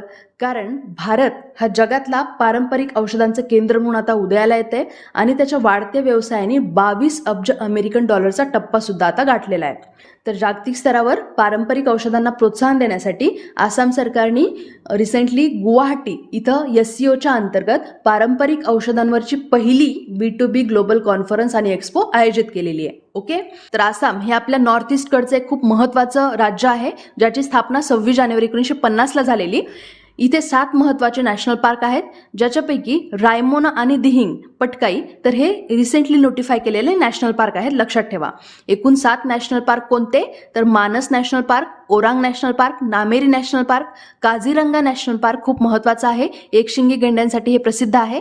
तसंच दिब्रू सायखोवा नॅशनल पार्क आणि दिहिंग पटकाई आणि रायमोना हे नवीन 2 नॅशनल पार्क आहेत, जे की 2021मध्ये नोटिफाय केले गेले. ठीक आहे. आता आपण आसामच्या बाउंड्रीज कोणकोणत्या देशाला किंवा राज्याला लागून आहेत हे पण बघू. तर इकडे बघा, आसामच्या उत्तरेला अरुणाचल प्रदेश हे राज्याची सीमा लागलेली आहे. याच्या पूर्वेला आहे नागालँड आणि इकडे आहे मणिपूर, खाली दक्षिणेला आहे त्रिपुरा आणि मिझोरम ही राज्य, आणि मेघालयाची सीमा सुद्धा याला लागलेली आहे. तसंच याच्या पश्चिमेला आहे पश्चिम बंगाल. ठीक आहे. यासोबतच ह्याला भूटान या देशाची आणि बांगलादेशची सुद्धा सीमा लागलेली आहे. चायनाची सीमा लागलेली नाही आसामला, लक्षात ठेवा. ओके. आता पुढचा प्रश्न, दुसरी पर्यावरण आणि हवामान शाश्वतता कार्यगट म्हणजे ECSWG बैठक कोणत्या राज्यात होणार आहे? या प्रश्नाचं उत्तर आहे दुसरा पर्याय, गुजरातमध्ये अशा पद्धतीची बैठक होणार आहे. ECSWG म्हणजे काय? E for environment, C for climate, S for sustainability, W for working, G for group. म्हणजे environment, climate and sustainability working ग्रुपची ही दुसरी जी बैठक आहे ही गुजरातमध्ये होणार आहे. पहिली बैठक कुठं झालेली तर पहिली बैठक फेब्रुवारीमध्येच बेंगळुरू या ठिकाणी झाली होती. ही पहिली G20 ECSWGची बैठक होती, जी की लास्ट मंथमध्ये बेंगळुरू इथं झाली होती. लक्षात ठेवा. आता गुजरातचं आपण थोडक्यात माहिती बघू. इथे मी एक मॅप टाकलाय महत्त्वाच्या नॅशनल पार्कचा. व्हिडिओ थोडा पॉज करा आणि मला असं वाटतं की हा जो मॅप आहे हा तुम्ही स्वतः अभ्यासावा. हा जो अजून एक मॅप आहे तर हा याच्यामध्ये महत्त्वाचे कोणकोणते स्टेटच्या बाउंड्रीज ह्याला लागून आहेत ते आपण बघूया. तर इकडे बघा, गुजरात ह्याला खूप मोठ्या किनारपट्टीचा प्रदेश लाभलेला आहे. इथे 2 गल्फ आहेत किंवा ज्या आखात आहेत. एक आहे गल्फ ऑफ कच्छ आणि दुसरा आहे गल्फ ऑफ खंबात. ठीक आहे. या गुजरात राज्याला महत्त्वाच्या काही राज्यांच्या सीमा लागल्यात, जसं की इकडे आहे राजस्थान, पूर्वेला आहे मध्य प्रदेश आणि इकडे आहे आग्नेयेला महाराष्ट्र. ठीक आहे. आता पुढचा प्रश्न, खालीलपैकी कोणते भारतीय नौदल जहाज श्रीलंकेचे बंदर कोलंबो इथं पोहोचले? या प्रश्नाचं उत्तर आहे तिसरा पर्याय, INS सुकन्या हे आपलं जहाज श्रीलंकेच्या अधिकृत भेटीवरती गेलेले आहे. याच्यामध्ये 106 क्रू सदस्य सुद्धा गेलेले आहेत. INS सुकन्या हे 101 मीटर लांबीचं ऑफ शोर गस्तीचं जहाज आहे, ज्याचं श्रीलंकेने खूप चांगल्या पद्धतीनं स्वागत केलं आहे श्रीलंकेच्या नौदलाने. कशासाठी गेलं आहे तर दोन्ही देशांच्या नौदलांमधलं जे सहकार्य आहे याला चालना देण्यासाठी हे आपलं जहाज त्यांच्याकडे गेलेलं आहे. आणि याच्यामध्ये आपले जे कर्मचारी आहेत हे तिथल्या वेगवेगळ्या कार्यक्रमांमध्ये सहभागी होणार आहेत रिलेशन चांगलं बनवण्यासाठी. ठीक आहे. INS सुकन्याबद्दल थोडं सांगायचं तर हे 31 ऑगस्ट 1989ला सेवेमध्ये रुजू झालेलं जहाज आहे आणि हे गस्ती जहाजांचं एक प्रमुख जहाज आहे. ओके. श्रीलंकेच्या 2 राजधान्या आहेत महत्त्वाच्या. एक आहे प्रशासकीय राजधानी, एक आहे व्यावसायिक राजधानी. प्रशासकीय राजधानी आहे श्री जयवर्धनेपुरा कोट्टे आणि व्यावसायिक राजधानी आहे कोलंबो आणि इथलं चलन आहे श्रीलंकन रुपया. ठीक आहे. आपल्या भारतीय नौदलाची स्थापना 26 जानेवारी 1950ला झालेली. सध्याचे नौदल प्रमुख आहेत ॲडमिरल R हरिकुमार आणि अजून एक पॉईंट लक्षात ठेवा की सध्याचे चीफ ऑफ डिफेन्स स्टाफ आहेत जनरल अनिल चौहान. ठीक आहे. आता पुढचा प्रश्न. अलीकडेच केंद्रीय मंत्रिमंडळाने भारतीय हवाई दलासाठी हिंदुस्तान एरोनॉटिक्स लिमिटेड कडून 70 बेसिक ट्रेनर विमाने खरेदी करण्यास मंजुरी दिली आहे. खूप महत्त्वाचा प्रश्न आहे हा. रिसेंटली HTT-40 म्हणजे चौथा पर्याय याचा आन्सर आहे. तर हे बेसिक ट्रेनर विमानं खरेदी करण्याचा रिसेंटली केंद्रीय मंत्रिमंडळाने निर्णय घेतलेला आहे आणि याला आता मंजुरी दिलेली आहे. खरेदीसाठी 6,800 कोटी रुपये खर्च येणार आहेत आणि या विमानाचा पुरवठा 6 वर्षाच्या पिरियडमध्ये केला जाईल. HAL म्हणजे हिंदुस्तान एरोनॉटिक्स लिमिटेड ही आपल्या भारत सरकारच्या संरक्षण मंत्रालयाच्या अंतर्गत असलेली एक भारतीय सरकारी मालकीची एरोस्पेस आणि संरक्षण कंपनी आहे. ओके. आणि ह्याचं हेडक्वार्टर आहे बेंगळुरू या ठिकाणी. ह्याची स्थापना झालेली 23 डिसेंबर 1940ला आणि लक्षात ठेवा HAL ही जगातली सगळ्यात जुनी आणि सगळ्यात मोठी एरोस्पेस आणि संरक्षण उत्पादन करणारी कंपनी आहे. ठीक आहे. आता पुढचा प्रश्न. राष्ट्रीय युवा संसद महोत्सव म्हणजे NYPFची वी आवृत्ती 2 मार्च 2023 रोजी संसदेच्या सेंट्रल हॉल नवी दिल्ली येथे सुरू झाली. या प्रश्नाचं उत्तर आहे पहिला पर्याय. यावर्षीची ही NYPFची 4थी आवृत्ती होती. NYPF म्हणजे काय तर नॅशनल युथ पार्लमेंट फेस्टिवल. ठीक आहे. यावर्षीची ही 4थी आवृत्ती संसदेच्या सेंट्रल हॉल नवी दिल्ली येथे पार पडली. 2019 पासून या युवा संसदेचं आयोजन करण्यात येत आहे. ह्याची आयडिया कुणी दिलेली तर 31 डिसेंबर 2017ला जे पंतप्रधानांचं मन की बात हे जे भाषण झालं होतं तर या तारखेच्या भाषणामध्ये NYPFची एक कल्पना पंतप्रधानांनी मांडली होती आणि त्या कल्पनेवर आधारित आहे हे NYPF म्हणजे नॅशनल युथ पार्लमेंट फेस्टिवल. आता पुढचा प्रश्न. 1 मार्च 2023 रोजी कोणत्या राज्याने 3,14,025 कोटी रुपयांचा हरित अर्थसंकल्प सादर केलाय? या प्रश्नाचं उत्तर आहे तिसरा पर्याय. मध्य प्रदेश सरकारने 3,14,025 कोटी रुपयांचा हरित अर्थसंकल्प रिसेंटली सादर केलाय आणि सरकार जे आहे तिथं सध्या तर सरकारच्या चालू कार्यकाळातला हा त्यांचा शेवटचा अर्थसंकल्प असणार आहे. याच्यामध्ये वेगवेगळ्या फील्डसाठी किती रुपये अलॉट केलेत ते पण बघूया. तर यामध्ये महिलांच्या कल्याणासाठी 1,02,976 कोटी रुपयांची तरतूद करण्यात आली आहे. शासनाने गुणवंत मुलींसाठी मुख्यमंत्री बालिका स्कूटी योजना सुद्धा सुरू करायची घोषणा केली आहे. या योजनेअंतर्गत राज्यामध्ये ज्या 12वीमध्ये सगळ्यात जास्त गुण मिळवणाऱ्या ज्या मुली आहेत त्यांना स्कूटी भेट दिली जाणार आहे. याशिवाय लाडली बहिणा या अंतर्गत अजून एक नवीन योजना जाहीर करण्यात आलेली आहे आणि या योजनेअंतर्गत राज्यातल्या महिलांना दर महिना 1,000 रुपयांची आर्थिक मदत सुद्धा दिली जाणार आहे. आणि लक्षात ठेवा लाडली बहिणा ही खूप महत्त्वाची योजना आहे मध्य प्रदेश सरकारची आणि या योजनेसाठी त्या गव्हर्नमेंटनी 8,000 कोटी रुपयांची तरतूद केलेली आहे. शिक्षण आणि रोजगार क्षेत्रातल्या विविध तरतूद करण्यात आलेल्या आहेत ज्याच्यामध्ये MBBSच्या जागा सुद्धा वाढवण्यात आलेल्या आहेत. 3,605 पर्यंत MBBSच्या जागा त्यांनी वाढवलेल्या आहेत. CM राईज स्कूलसाठी 3,230 कोटी रुपये आणि मुख्यमंत्री कौशल योजनेसाठी 1,000 कोटींची तरतूद करण्यात आलेली आहे या अर्थसंकल्पामध्ये. ठीक आहे. मध्य प्रदेश बघा इथे आहे मॅपमध्ये. इथले महत्त्वाचे नॅशनल पार्क मी दाखवलेत. या राज्याची स्थापना 1 नोव्हेंबर 1956ला झाली होती. इथले महत्त्वाचे नॅशनल पार्क आहेत Madhav national park, Kuno national park, Vanvihar national park, Satpura national park, Indira Priyadarshini Pench national park, Kanha national park, Mandla जीवाश्म, बांधवगड, संजय धुब्री आणि पन्ना नॅशनल पार्क हे इथले महत्त्वाचे नॅशनल पार्क आहेत. ठीक आहे. आता पुढचा प्रश्न, प्रेस इन्फॉर्मेशन ब्युरोच्या प्रधान महासंचालक पदाचा कार्यभार कोणी स्वीकारलाय? या प्रश्नाचं उत्तर आहे चौथा पर्याय, राजेश मल्होत्रा. तर हे आपल्या वरिष्ठ भारतीय माहिती सेवा अधिकारी आहेत, ज्यांनी आता प्रेस इन्फॉर्मेशन ब्युरोचा म्हणजे PIBच्या प्रधान महासंचालक पदाचा कार्यभार स्वीकारलाय. 1989च्या बॅचचे अधिकारी आहेत हे, जे की पूर्वी अर्थ मंत्रालयामध्ये काम करत होते. तसंच निवडणूक आयोगाशी 21 वर्ष मीडिया आणि कम्युनिकेशनचे प्रभारी सुद्धा हे होते. ठीक आहे. यापूर्वी या पदावरती कोण होतं तर सत्येंद्र प्रकाश हे होते, जे की 28 फेब्रुवारीला रिटायर झालेत. आणि त्यानंतर आता या पदावरती राजेश मल्होत्रा हे आलेले आहेत. ओके. PIB बद्दल थोडक्यात सांगायचं तर प्रेस इन्फॉर्मेशन ब्युरो म्हणजेच PIB ही आपल्या भारत सरकारची एक नोडल संस्था आहे, जी काय करते तर सरकारचं धोरणं, कार्यक्रम, महत्त्वाचे उपक्रम आणि उपलब्धी याच्याविषयी प्रिंट आणि इलेक्ट्रॉनिक मीडियाला ही माहिती शेअर करत असते. ओके. तुम्ही सुद्धा बऱ्याच वेळा PIB वरून काही न्यूज वाचत असाल तर हे असं मीडियम आहे जे की डायरेक्ट गव्हर्नमेंटच्या आतमध्ये काय चालू आहे किंवा जे वेगवेगळे कार्यक्रम, धोरणं, तर हे आपल्याला डायरेक्टली पोहोचवत असतं. आणि हे सरकार आणि माध्यमांमधलं इंटरफेस म्हणून PIB काम करत असते. PIBचं हेडक्वार्टर आहे नवी दिल्ली इथं. यासोबतच आपण महत्त्वाच्या ज्या काही रिसेंटली नियुक्त झाल्या त्या पण बघूया. तर बघा, फिक्की म्हणजे federation of Indian chambers of commerce and इंडस्ट्रीचे रिसेंटली महासचिव झालेले आहेत शैलेश पाठक. आणि राजीव रघुवंशी यांची नवीन औषध नियंत्रक जनरल ऑफ इंडिया म्हणजे DCGI म्हणून नियुक्ती करण्यात आलेली आहे, लक्षात ठेवा. तर आता पुढचा प्रश्न बघू. मार्च 2023मध्ये बोला टिनुबू यांनी कोणत्या देशाचे राष्ट्रपती म्हणून शपथ घेतली आहे? या प्रश्नाचं उत्तर आहे पहिला पर्याय, नायजेरिया. तर रिसेंटली नायजेरियातल्या राष्ट्रपती पदाच्या निवडणुकीमध्ये सत्ताधारी पक्षाचे उमेदवार होते हे बोला टिनुबू. यांचा आता विजय झालेला आहे. 70 वर्षाचे आहेत हे आणि यांना 37% मतं मिळाली आहेत. त्यांचे प्रमुख प्रतिस्पर्धी होते अतिकू अबुबाकर, यांना 29%च मतं मिळाली आहेत. आणि अजून एक पक्ष होता तिथला मजूर पक्ष, ज्याचे पीटर ओबी हे प्रतिनिधी होते, तर यांना 25% मते मिळालेली आहेत. ओके. नायजेरिया इथे बघा मॅपमध्ये फेडरल रिपब्लिक ऑफ नायजेरिया हे त्यांचं नाव आहे ऑफिशियल या कंट्रीचा. आणि हा पश्चिम आफ्रिकेतला एक देश आहे. याची राजधानी आहे अबुजा. याचे जे नेबरिंग कंट्रीज आहेत ते बघून घेऊ आपण. इथे आहे वरती उत्तरेला आहे नायगर, इकडे आहे चॅड, तसंच कॅमेरॉन आहे, इथे आहे सेंट्रल आफ्रिकन रिपब्लिक आणि अटलांटिक ओशियन म्हणजे हा जो समुद्र आहे याचा किनारा सुद्धा नायजेरियाला लागून आहे. ओके. पश्चिमेला इथे बघा बेनिन आहे, घाना आहे, इकडे आहे माली दिसते आपल्याला. ठीक आहे. तर हा मॅप थोडासा पॉज करा, तुम्ही सुद्धा याच्यावरती एक झलक टाका, कोणकोणते शेजारचे देश आहेत हे अजून एकदा तुम्ही बघून घ्या. ओके. जागतिक वन्यजीव दिवस कधी साजरा करतात?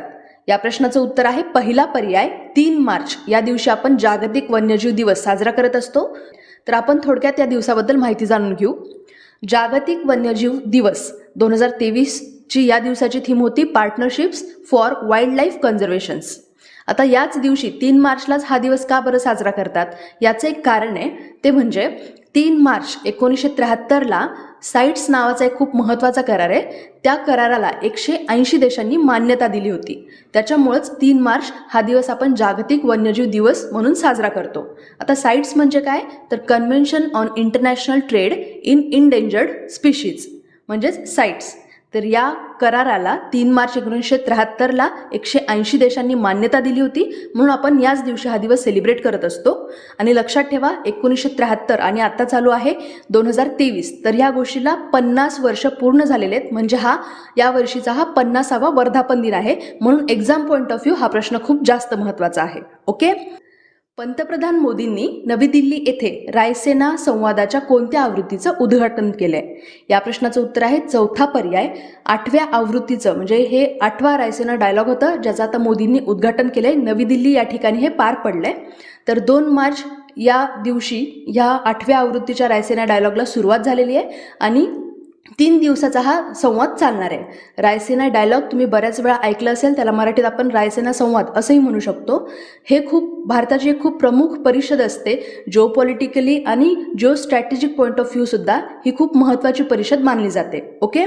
हे कोण आयोजित करतं तर आपलं परराष्ट्र मंत्रालय आयोजित करतं, ऑब्झर्वर रिसर्च फाउंडेशनच्या सहकार्याने. ठीक आहे. आणि या रायसेना डायलॉगच्या 2023व्या म्हणजे या वर्षीच्या आवृत्तीची थीम आहे provocation, uncertainty, turbulence, lighthouse in the tempest. Okay, नाव थोडं मोठं आहे पण पहिले 3 वर्ड जरी तुम्ही लक्षात ठेवले तरी तुम्हाला एक्झाममध्ये आन्सर देता येईल. ओके, थीम आहे provocation, uncertainty, turbulence, lighthouse in the tempest. तर ही यावर्षीची रायसेना डायलॉगची थीम आहे. यावर्षी प्रमुख पाहुणे कोण होते तर इटलीचे पंतप्रधान जॉर्जिया मेलोनी हे या उद्घाटन सत्रामध्ये प्रमुख पाहुणे म्हणून सहभागी होते. ओके, आणि रायसेना डायलॉग या वर्षीचा जो झाला आहे त्याच्यामध्ये बरेच मंत्री, लष्करी कमांडर, उद्योगांचे जे वेगवेगळे मुख्य व्यक्ती आहेत ते होते. तसंच टेक्नॉलॉजी फील्डमधले सुद्धा महत्त्वाचे व्यक्ती होते, नेते होते, युवा क्षेत्रातले बरेच तज्ज्ञ होते. तर असे 100पेक्षा जास्त देशातले प्रतिनिधी या रायसेना डायलॉगमध्ये यावर्षी सहभागी झाले होते. आता पुढचा प्रश्न बघू. डिकिन विद्यापीठ आणि वोलोंगॉंग विद्यापीठ ही 2 विद्यापीठे खालीलपैकी कोणत्या देशातील आहेत? या प्रश्नाचं उत्तर आहे तिसरा पर्याय. हे दोन्हीही विद्यापीठं ऑस्ट्रेलियातली आहेत. आता हा प्रश्न मी का टाकलाय कारण हे जे 2 ऑस्ट्रेलियन विद्यापीठं आहेत हे गुजरातच्या गिफ्ट सिटीमध्ये कॅम्पस स्थापन करणार आहेत आणि हे दोन्ही जे विद्यापीठं आहेत हे गुजरातमध्ये कॅम्पस स्थापन करणाऱ्या पहिल्या परदेशी शिक्षण संस्था असणार आहेत. त्याच्यामुळं मी हा प्रश्न इथं टाकला होता. युनिव्हर्सिटीजचं नाव लक्षात ठेवा, डिकिन विद्यापीठ आणि वोलोंगॉंग विद्यापीठ कुठं स्थापन होत आहेत तर गुजरातमध्ये गिफ्ट सिटीमध्ये. ओके, तर भारतीय आणि ऑस्ट्रेलियन युनिव्हर्सिटीजमध्ये काही MOU साईन केले गेलेले आहेत. 10 सामंजस्य करार केले जाणार आहेत आणि अशा पद्धतीची घोषणा आपले शिक्षण मंत्री धर्मेंद्र प्रधान यांनी केलेली आहे. ऑस्ट्रेलियाबद्दल थोडक्यात सांगायचं तर ह्याची राजधानी आहे कॅनबेरा आणि चलन आहे ऑस्ट्रेलियन डॉलर. ठीक आहे. भारतीय स्पर्धा आयोग national conference on economics of competition law परिषदेचे आयोजन करत आहे. ही परिषद डॅश डॅश पासून दरवर्षी आयोजित केली जाते. या प्रश्नाचं उत्तर आहे तिसरा पर्याय. 2016 पासून ही परिषद दरवर्षी आयोजित केली जाते. CCI म्हणजे भारतीय स्पर्धा आयोग. तर हा रिसेंटली स्पर्धा कायद्याच्या अर्थशास्त्रावरच्या राष्ट्रीय परिषदेच्या 8व्या आवृत्तीचं आयोजन करते. CCI तर्फे 2016 पासून दरवर्षी ही अशा पद्धतीची परिषद आयोजित केली जाते, लक्षात ठेवा. आणि या वर्षीची जी थीम होती किंवा जो विषय होता या परिषदेचा तो आहे anti trust and regulation, interfaces and synergies. Okay, यावर्षीचा विषय आहे anti trust and regulation, interface and synergies. तर ही जी परिषद आहे ही स्पर्धा कायद्याच्या अर्थशास्त्राच्या क्षेत्रात काम करणारे जे अभ्यासक आहेत, जे व्यवसायी आहेत त्याच्याशी रिलेटेड किंवा जे शिक्षण तज्ज्ञ आहेत त्या क्षेत्रातले आणि जे तज्ज्ञ आहेत तर त्यांना एकत्र आणण्याचं काम ही परिषद करत असते. आता थोडक्यात आपण CCIचा उल्लेख आलायच तर याच्याबद्दल माहिती घेऊ. CCI म्हणजे आपलं भारतीय स्पर्धा आयोग. तर हे आपल्या भारतातलं प्रमुख राष्ट्रीय स्पर्धा नियामक आहे, म्हणजे नॅशनल कॉम्पिटिशन रेग्युलेटर आहे आपल्या भारताचं. आणि याची स्थापना 14 ऑक्टोबर 2003ला झालेली. आंध्र प्रदेश राज्य सरकार प्रथमच कोणत्या शहरात 2 दिवसीय ग्लोबल इन्व्हेस्टर समिट म्हणजे GIS आयोजित करते? या प्रश्नाचं उत्तर आहे चौथा पर्याय विशाखापट्टणम या शहरामध्ये अशा पद्धतीचं ग्लोबल इन्व्हेस्टर समिट हे आयोजित केलं जाणार आहे. तर पहिल्यांदाच आंध्र प्रदेशचं गव्हर्नमेंट अशा पद्धतीचं हे ग्लोबल इन्व्हेस्टर समिट आयोजित करते म्हणून हा प्रश्न इम्पॉर्टंट आहे, लक्षात ठेवा. आणि या परिषदेमध्ये 25 देशातले गुंतवणूकदार सहभागी होणार आहेत. GIS दरम्यान आंध्र प्रदेश राज्यातले जे उद्योग आहेत वेगवेगळे तर त्याच्याशी रिलेटेड किंवा त्याच्याशी संबंधित प्रदर्शनं हे प्रदर्शित केले जातील या गुंतवणूकदारांच्या समोर. ओके, आंध्र प्रदेशमधले महत्त्वाची राष्ट्रीय उद्यानं लक्षात ठेवा. श्री व्यंकटेश्वर राष्ट्रीय उद्यान, राजीव गांधी राष्ट्रीय उद्यान आणि पापीकोंडा राष्ट्रीय उद्यान हे आंध्र प्रदेशची महत्त्वाची राष्ट्रीय उद्यानं आहेत. ठीक आहे. आता पुढचा प्रश्न. सरकारने 3 कॅडेट प्रशिक्षण जहाजांच्या संपादनासाठी डॅश डॅश सोबत करारावर स्वाक्षरी करण्यास मान्यता दिली आहे. या प्रश्नाचं उत्तर आहे चौथा पर्याय लार्सन अँड टुब्रो या कंपनीसोबत सरकारने 3 कॅडेट प्रशिक्षण जहाजांच्या संपादनासाठी म्हणजे ॲक्विजिशनसाठी L&T सोबत करार करायला आता मान्यता दिली आहे. रिसेंटली केंद्रीय मंत्रिमंडळाने अशा पद्धतीची मान्यता दिलेली आहे. हा जो करार आहे हा 3108 कोटी रुपयांचा आहे आणि या जहाजांची जी डिलिव्हरी आहे ही 2026 पासून सुरू होणार आहे. तर आपल्या भारतीय नौदलाने भविष्यातल्या गरजा पूर्ण करण्यासाठी या ट्रेनिंग शिपच्या ॲक्विजिशनचा करार केलेला आहे L&T सोबत. ठीक आहे. आता पुढचा प्रश्न. सल हौतुओनुओ क्रुसे आणि हेकानी जाकलू यांनी कोणत्या राज्याच्या विधानसभा निवडणुकीत निवडून आलेल्या पहिल्या महिला उमेदवार म्हणून इतिहास रचलाय? या प्रश्नाचं उत्तर आहे तिसरा पर्याय नागालँड. खूप जास्त महत्त्वाचा प्रश्न आहे हा, कारण आपल्या भारताला स्वातंत्र्य मिळून 75 वर्ष पूर्ण झालेत आणि नागालँडला सुद्धा राज्याचा दर्जा मिळून 60 वर्ष पूर्ण झालेत आणि या 60 वर्षानंतर लोकांनी या 2 महिलांना उमेदवारांना निवडून दिलंय. ओके, या दोन्ही महिलांची नावं लक्षात ठेवा आणि हे राज्य कोणतं आहे हेही लक्षात ठेवा. नागालँड या राज्यामध्ये अशा पद्धतीचा हा इतिहास या 2 महिलांनी रचलाय. ठीक आहे. तर पश्चिमी अंगामी हे जे ठिकाण आहे तिथलं, ह्याच्यातून क्रुसे या विजयी झाल्यात आणि हेकानी जाकलू यांनी दिमापूर 3 या मतदारसंघामधून विजय मिळवलेला आहे. तर ह्याच्यापैकी ह्या जाकलू आहेत, हेकानी जाकलू, ह्या सध्याची नागालँडची खूप इम्पॉर्टंट पर्सनॅलिटी मानली जाते किंवा तिथल्या बऱ्याच लोकांना त्या खूप आदर्श वाटतात, कारण त्यांना रिसेंटली नारी शक्ती पुरस्कार सुद्धा मिळालेला आहे. आणि तिथं युथनेट नावाची एक खूप महत्त्वाची संस्था आहे जी की तिथल्या तरुणांना सक्षम बनवण्यासाठी प्रयत्न करत असते. आणि ह्याच्याशी रिलेटेड हा चेहरा आहे हेकानी जाकलू यांचा. आणि पुढे जाऊन तुम्हाला असंही बघायला मिळू शकतं की या तिथल्या CM बनतील. तर एवढ्या कॅपॅबिलिटीज त्यांच्याकडे आहेत किंवा तिथं नागालँडमध्ये एवढे जास्त लोक त्यांना मानतात. ओके, तर नागालँड हे आपल्याला माहिती का आपल्या भारताच्या नॉर्थ ईस्टकडचं एक स्टेट आहे आणि त्याची राजधानी आहे कोहिमा. नागालँड हे 1 डिसेंबर 1963ला भारताचं 16वं राज्य बनलं होतं. ठीक आहे. तर आता पुढचा प्रश्न बघू. प्रसिद्ध व्यक्तिमत्व वॉल्टर मिरिश यांचं नुकतंच निधन झालंय, ते कोणत्या क्षेत्राशी संबंधित होते? या प्रश्नाचं उत्तर आहे पहिला पर्याय, चित्रपटाशी ते संबंधित होते. अकादमीचे माजी अध्यक्ष होते ते वॉल्टर मिरिश, यांचं रिसेंटली निधन झालंय. Academy of motion pictures arts and sciences किंवा ऑस्करचे सुद्धा ते माजी अध्यक्ष राहिलेले आहेत. त्यांनी अकादमीचा अध्यक्ष म्हणून 4 वर्षापर्यंत काम केलेलं आहे, 1973 पासून 77 पर्यंत. आणि अकॅडमीचे गव्हर्नर म्हणून 15 वर्ष त्यांनी काम केलेलं आहे. आणि त्यांना हा अकादमीचा पुरस्कार मिळालेला आहे त्यांच्या in the heat of the night 1967च्या पिक्चरसाठी. ठीक आहे. द अपार्टमेंट आणि वेस्ट साईड स्टोरी याच्यासारख्या काही मूवीजसाठी सुद्धा ते प्रसिद्ध होते.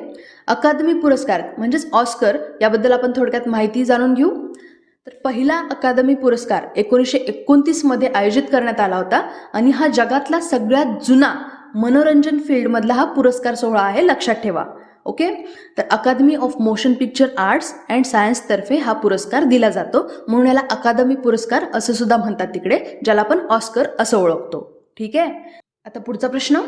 Indian railway catering and tourism Corp limited म्हणजे IRCTC आणि डॅश डॅश यांनी सह branded travel credit card launch करण्याची घोषणा केली आहे. या प्रश्नाचं उत्तर आहे तिसरा पर्याय, HDFC बँकेसोबत IRCTCने एक अशा पद्धतीचं क्रेडिट कार्ड लॉन्च करण्याची घोषणा केली आहे. याच्यामुळे काय होणार आहे की रेल्वे प्रवाशांना आता तिकीट बुकिंग मागं थोडीशी बचत करता येईल. तर रिसेंटली रेल्वे मंत्रालयाच्या अंतर्गत IRCTC आणि HDFC बँकेनी भागीदारीमध्ये एक को branded travel credit card launch करायची घोषणा केली आहे. या कार्डला त्यांनी नाव दिलंय IRCTC HDFC bank travel credit card. ठीक आहे. तर हे जे नवं ट्रॅव्हल को ब्रँडेड कार्ड आहे हे एकाच प्रकारात उपलब्ध असणार आहे आणि ते फक्त NPCIच्या रुपे नेटवर्कवरच हे आधारित असणार आहे. याच्या पूर्वी सुद्धा अशा पद्धतीचे वेगवेगळ्या बँकेसोबत IRCTCने क्रेडिट कार्ड लॉन्च केलेले आहेत. याच्या आधी स्टेट बँक ऑफ इंडियासोबत आणि बँक ऑफ बडोदासोबत सुद्धा IRCTCने अशा पद्धतीचं ट्रॅव्हल कार्ड लॉन्च केलं होतं आणि आता HDFC या बँकेसोबत लॉन्च केलेलं आहे. ठीक आहे. दरवर्षी डॅश डॅश रोजी वर्ल्ड बर्थ डिफेक्ट डे साजरा केला जातो. या प्रश्नाचं उत्तर आहे चौथा पर्याय, 3 मार्च या दिवशी दरवर्षी वर्ल्ड बर्थ डिफेक्ट डे हा पाळला जातो, म्हणजेच जागतिक जन्मदोष दिवस हा 3 मार्चला पाळला जातो. कशासाठी? तर जन्मदोषांमुळे होणारे जे नुकसान आहे किंवा ज्या विकृती आहेत किंवा जन्मदोषामुळे काय काय अपंगत्व येऊ शकतं, तर ह्याच्याबद्दल लोकांना जागरूकता व्हावी यासाठी हा दिवस साजरा केला जातो किंवा पाळला जातो. या दिवसाची सुरुवात किंवा हे कोण ऑर्गनाईज करतं, तर WHO आणि इतर ज्या काही त्याच्याशी संलग्न संस्था आहेत, तर या सगळ्यांनी मिळून जागतिक स्तरावर सगळ्या जन्मजात विकारांबद्दल जागरूकता पसरवण्यासाठी या दिवसाची सुरुवात केली होती. ओके. जन्मदोष समस्या म्हणजे काय, तर बाळाला जन्मापूर्वी आईच्या पोटात असतानाच किंवा उदरात असतानाच होणारे जे आजार असतात तर त्यालाच म्हणतात जन्मदोष. म्हणजे जन्माला येण्यापूर्वीपासून आईच्या पोटात असतानापासूनचे जे दोष आहेत त्याच्यामध्ये त्याला म्हणतात जन्मदोष. तर ह्याच्यामुळं काय होतं, तर बाळाचा मृत्यू होऊ शकतो किंवा इन फ्युचर त्याला गुंतागुंतीच्या आजारांना त्याला सामोरं जाऊ शकतं. तर असे प्रॉब्लेम्स फ्युचरमध्ये होऊ शकतात, म्हणून याबद्दलची जागरूकता पसरवण्यासाठीचा आहे हा दिवस. आपल्या भारतामध्ये दरवर्षी 1.7 दशलक्षापेक्षा जास्त मुलं जन्मजात दोषांसह जन्माला येतात. लक्षात ठेवा, आपल्यासाठी हा आकडा खूप मोठा आहे. ठीक आहे. तर अशा पद्धतीचं जन्मजात दोष असलेले मुलं जन्माला येऊ नये, याच्यामुळं काय होतं की त्यांना पण प्रॉब्लेम होतो, त्यांचा मृत्यूही होऊ शकतो किंवा फ्युचरमध्ये सुद्धा त्यांना अपंगत्व येऊ शकतं. तर असं काही होऊ नये म्हणून याच्याबद्दल जागरूकता पसरवण्यासाठी हा दिवस असतो. लक्षात ठेवा, 3 March world birth defect day. ठीक आहे. WHO बद्दल थोडक्यात सांगायचं तर WHO म्हणजे वर्ल्ड हेल्थ ऑर्गनायझेशन म्हणजेच जागतिक आरोग्य संघटना ही आंतरराष्ट्रीय सार्वजनिक आरोग्यासाठी जबाबदार असलेली एक संस्था आहे आणि ही एक संयुक्त राष्ट्राची विशेष संस्था आहे. लक्षात ठेवा. WHOची स्थापना 7 एप्रिल 1948ला झालेली. आता तुम्ही सांगा की 7 एप्रिल हा दिवस आपण कोणता दिवस म्हणून साजरा करत असतो? या प्रश्नाचं उत्तर तुम्ही कमेंट करून कळवा. ठीक आहे. ASIने कोणत्या राज्यात 1300 वर्ष जुना स्तूप शोधलाय? या प्रश्नाचं उत्तर आहे चौथा पर्याय, ओडिसा या राज्यामध्ये ASIने 1300 वर्ष जुना स्तूप आता शोधून काढलाय.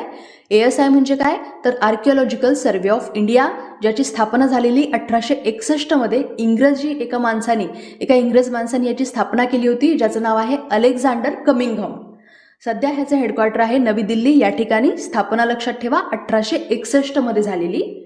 आता ओडिसाचा उल्लेख आलाय तर तिथली महत्त्वाची राष्ट्रीय उद्यानं लक्षात ठेवा. नंदनकनल राष्ट्रीय उद्यान, सिमलीपाल राष्ट्रीय उद्यान आणि भितरकणिका राष्ट्रीय उद्यान ही तिथली महत्त्वाची राष्ट्रीय उद्यानं आहेत. आता आपण मॅपमध्ये बघू ह्याच्या शेजारची राज्य कोणती. तर इथे बघा आपल्याला इकडे ईशान्येकडं पश्चिम बंगाल ह्या राज्याची सीमा लागलेली दिसते. उत्तरेकडं झारखंड दिसते. याच्या पश्चिमेला छत्तीसगड हे राज्य आहे ओडिसाच्या पश्चिमेला, आणि ह्याच्या खाली आहे आंध्र प्रदेश हे राज्य. आणि बंगालचा उपसागर जो आहे तर या सागराचा समुद्र किनारा सुद्धा ओडिसा या राज्याला लागलेला आहे. ठीक आहे. इथलं महत्त्वाचं शहर पुरी, जगन्नाथपुरी, तुम्ही पण ऐकलं असेल. दरवर्षी इथे खूप मोठ्या प्रमाणावरती यात्रा भरते. तर हे पुरी हे जे ठिकाण आहे हे सुद्धा ह्या किनाऱ्यावरतीच आहे. ओके. आता पुढचा प्रश्न बघू.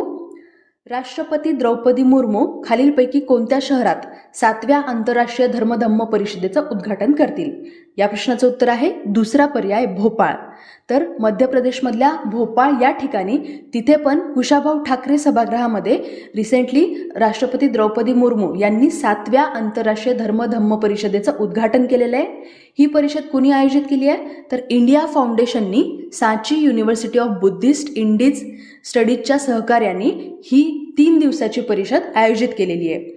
यावर्षीची या परिषदेची थीम आहे eastern humanism for the new era. ठीक आहे. या परिषदेमध्ये 15 देशातले जवळपास 350 पेक्षा जास्त विद्वान सहभागी होणार आहेत. पहिली आंतरराष्ट्रीय धर्मधम्म परिषद ही लक्षात ठेवा मध्य प्रदेशमध्येच आयोजित करण्यात आली होती. मध्य प्रदेशमध्ये सांची विद्यापीठात ही आयोजित करण्यात आली होती. कधी तर 2012 मध्ये. ओके. 2012 मध्ये पहिली आंतरराष्ट्रीय धर्मधम्म परिषद आयोजित करण्यात आली होती मध्य प्रदेशात सांची विद्यापीठात. ठीक आहे. आता मध्य प्रदेशचा उल्लेख आलाय तर इथले महत्त्वाची राष्ट्रीय उद्यानं लक्षात ठेवा. इथे मॅपमध्ये आपण बघूया. इकडे वरती आपल्याला दिसतंय माधव नॅशनल पार्क, त्याच्या खाली जवळ आहे Kuno national park, Vanvihar national park, Satpura national park, Indira Priyadarshini Pench national park, Kanha national park, Mandla जीवाश्म national park, Bandhavgarh national park, Sanjay Dubri national park आणि पन्ना नॅशनल पार्क ही इथली महत्त्वाची नॅशनल पार्क आहेत. जर तुम्ही बाकीच्या स्टेटचं आणि इथलं जर कंपॅरिझन केलं तर तुम्हालाही लक्षात आले असेल की इथे मध्य प्रदेशमध्ये खूप जास्त नॅशनल पार्क आहेत, कारण तिथे वाघांची संख्या सुद्धा खूप जास्त आहे. ओके. आणि तिथे जंगलाचा प्रदेश सुद्धा जास्त आहे मध्य प्रदेश या राज्यामध्ये. ठीक आहे. तर आता आपण पुढचा प्रश्न बघू. 3 मार्च 2023 रोजी भारताकडून क्वाड परराष्ट्र मंत्र्यांचं आयोजन नवी दिल्ली इथं केलं जाईल. क्वाडची सुरुवात डॅश डॅश या वर्षी करण्यात आली आहे. या प्रश्नाचं उत्तर आहे तिसरा पर्याय 2007. तर यावर्षी क्वाडची सुरुवात करण्यात आली होती. तर रिसेंटली नवी दिल्ली इथं भारताकडून या क्वाड परराष्ट्र मंत्र्यांचं आयोजन होत आहे आणि या बैठकीचे अध्यक्ष आहेत आपले परराष्ट्र मंत्री डॉक्टर S जयशंकर. तर आपल्या परराष्ट्र मंत्रालयाने असं सांगितलंय की हे इंडो पॅसिफिक रिजनमधले रिसेंटली ज्या काही घडामोडी झाल्या तर त्याच्यावरती जे महत्त्वाचे मुद्दे आहेत तर त्याच्याशी संबंधित चर्चा करण्यासाठी ह्याच्यामध्ये डिस्कशन केलं जाईल या क्वाड परराष्ट्र मंत्र्यांच्या बैठकीमध्ये. ठीक आहे. क्वाड म्हणजे काय तर क्वाड्रिलॅटरल सिक्युरिटी डायलॉग, ज्याला शॉर्टमध्ये क्वाड असं ओळखतात. तर क्वाड म्हणजे काय तर 4. आता ह्याच्यामध्ये कोणते 4 देश आहेत तर लक्षात ठेवा क्वाडमध्ये ऑस्ट्रेलिया, भारत, जपान आणि US हे 4 देश आहेत किंवा ह्याच्यातली सुरक्षा संवाद ज्याला आपण क्वाड असं ओळखतो. ओके, कुणी स्थापना केलेली तर 2007मध्ये ऑस्ट्रेलियन पंतप्रधान जॉन हॉवर्ड, आपले तेव्हा भारताचे PM होते मनमोहन सिंग आणि अमेरिकेचे उपराष्ट्राध्यक्ष होते डिक चेनी. तर या तिघांच्या पाठिंब्याने जपानच्या पंतप्रधान शिंजो ॲबे यांनी हा संवाद सुरू केला होता. लक्षात ठेवा, हे 4 नावं खूप महत्त्वाचे आहेत. आता आपण पुढचा प्रश्न बघू. व्हिएतनामच्या नॅशनल असेंब्लीने डॅश डॅश यांची देशाचे नवे राष्ट्रपती म्हणून निवड केली आहे. या प्रश्नाचं उत्तर आहे तिसरा पर्याय व्हो व्हॅन थॉंग. तर हे आता व्हिएतनामचे नवीन राष्ट्रपती असणार आहेत. नाव लक्षात ठेवा, व्हो व्हॅन थुऑंग. ठीक आहे, तर व्हिएतनामच्या नॅशनल असेंब्लीनं यांची आता नवीन राष्ट्रपती म्हणून निवड केलेली आहे. याआधी कोण होते त्या पदावरती तर जानेवारीमध्ये गुएन झुआन फुक यांनी अचानक राजीनामा दिला आहे आणि त्याच्यामुळं कम्युनिस्ट पार्टी ऑफ व्हिएतनामच्या पॉलिट ब्युरोचे सदस्य व्हो व्हॅन थुऑंग यांची आता राष्ट्रपती म्हणून निवडणूक करण्यात आलेली आहे. ठीक आहे, आता आपण व्हिएतनाम मॅपमध्ये बघूया कुठे. तर इथे आहे बघा, हा व्हिएतनाम, ह्याची राजधानी आहे हॅनोई आणि ह्याला फक्त 3च देशांच्या सीमा लागलेल्या आहेत बघा. इथे पश्चिमेला आहे लाओस आणि कंबोडिया, हे 2 देश आहेत लागलेले, म्हणजे शेजारचे देश आहेत. आणि ह्याच्या उत्तरेला आहे चायना. बाकी सगळ्या बाजूंनी म्हणजे पूर्वेला आणि दक्षिणेला पूर्णपणे साऊथ चायना सी आहे. म्हणून जिओपॉलिटिकली जर आपण बघितलं तर हा देश खूप जास्त महत्त्वाचा आहे स्ट्रॅटेजिक पॉईंट ऑफ व्ह्यू, कारण हा दक्षिण पूर्व आशियातला एक महत्त्वाचा देश आहे. इथलं चलन आहे डोंग. ठीक आहे, आता आपण पुढचा प्रश्न बघू.